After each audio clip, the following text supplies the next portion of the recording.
Isaiah chapter 17, verse 1. The burden of Damascus.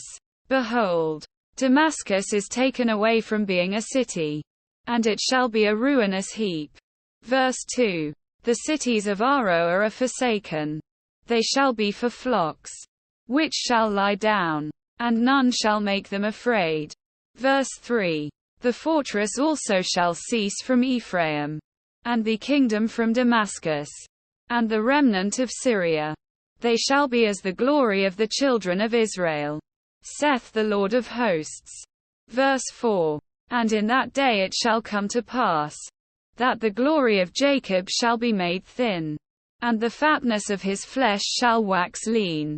Verse 5. And it shall be as when the harvestman gathereth the corn, and reapeth the ears with his arm. And it shall be as he that gathereth ears in the valley of Rephaim. Verse 6.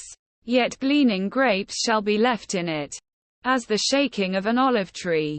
2 or 3 berries in the top of the uppermost bough, 4 or 5 in the outmost fruitful branches thereof, saith the Lord God of Israel.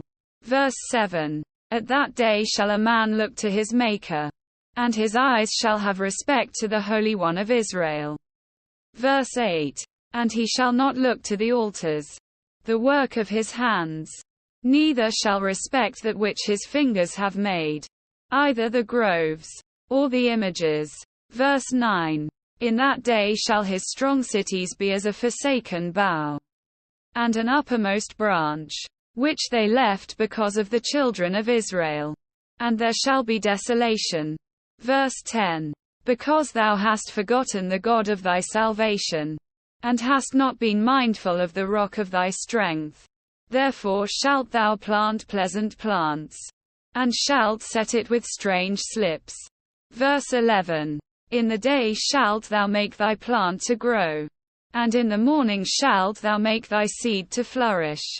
But the harvest shall be a heap in the day of grief and of desperate sorrow. Verse 12. Woe to the multitude of many people, which make a noise like the noise of the seas, and to the rushing of nations, that make a rushing like the rushing of mighty waters. Verse 13.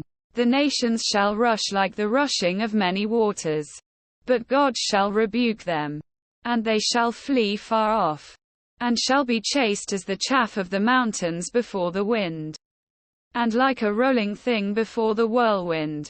Verse 14. And behold, at eveningtide trouble, and before the morning he is not. This is the portion of them that spoil us, and the lot of them that rob us.